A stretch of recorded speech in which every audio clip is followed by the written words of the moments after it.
നമസ്കാരം.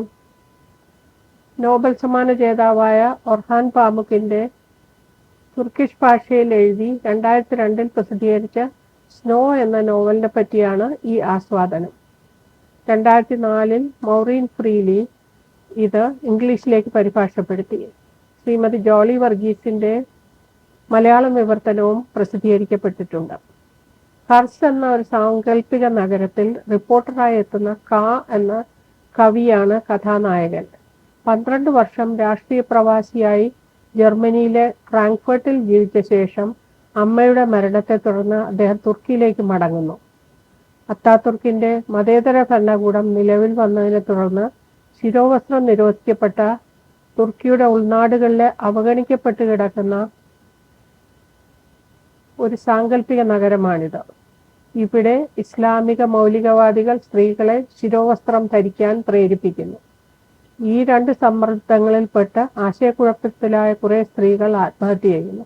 ഇതിനെപ്പറ്റി പത്ര റിപ്പോർട്ട് തയ്യാറാക്കാനാണ് ഈ നഗരത്തിലെത്തുന്നത്. അദ്ദേഹം കർച്ച് എന്ന പട്ടണത്തിൽ ചിലവഴിക്കുന്ന 3 ദിവസങ്ങൾക്കിടയിലാണ് കഥ നടക്കുന്നത്. വിവാഹമോചിതയായ കൗമാരകാലത്തെ കൂട്ടുകാരിയോട് തന്റെ പ്രേമം വെളിപ്പെടുത്തുക എന്ന രഹസ്യ ഉദ്ദേശവും ഇദ്ദേഹത്തിനുണ്ട്.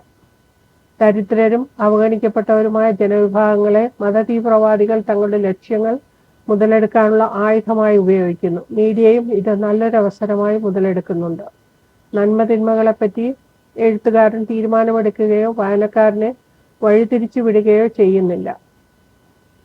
ഓരോ വിഭാഗത്തിലുള്ളവരെയും അനുതാപത്തോടെ കാണുകയും അവരുടെ ചിന്താധാരകളെ വിശദമായി ചർച്ച ചെയ്യുകയുമാണ് ഇദ്ദേഹം. അത്തരം നീണ്ട ചർച്ചകൾ താല്പര്യമില്ലാത്ത വായനക്കാരന് അതിനെപ്പറ്റി പരാതി ഉണ്ടാകാൻ സാധ്യതയുണ്ട്. മതേതരത്വവാദികൾ, സ്ത്രീ സ്വാതന്ത്ര്യവാദികൾ, മൗലികവാദികൾ, നാസ്തികർ, പാശ്ചാത്യവൽക്കരണ അനുകൂലികളായ കമാലിസ്റ്റുകൾ എന്നിങ്ങനെ പലതരം ആശയങ്ങളിൽ ഉറച്ചു വിശ്വസിക്കുന്ന വിവിധതരം മനുഷ്യർ ജീവിക്കുന്ന തുർക്കിയുടെ ഒരു ചെറുപതിപ്പാണ് കർച്ച്. ഇടതടവില്ലാതെ മഞ്ഞു പെയ്തുകൊണ്ടിരിക്കുന്ന ദിവസങ്ങളിലെ ജീവിതം പറയുന്ന ഈ നോവലിന് സ്നോ എന്നല്ലാതെ മറ്റൊരു പേരും ചേരുകയില്ല തന്നെ. കഥയുടെ ഒഴുക്കിനൊപ്പം ഏറിയും കുറഞ്ഞും പെയ്തുകൊണ്ടിരിക്കുന്ന മഞ്ഞ് ഇതിലെ ഒരു കഥാപാത്രം തന്നെയാണെന്ന് പറയാം. തുർക്കിഷ് ഭാഷയിൽ എഴുതിയ ഈ കൃതിയുടെ പേര് സ്നോ എന്നർത്ഥം വരുന്ന കർ എന്നാണ്.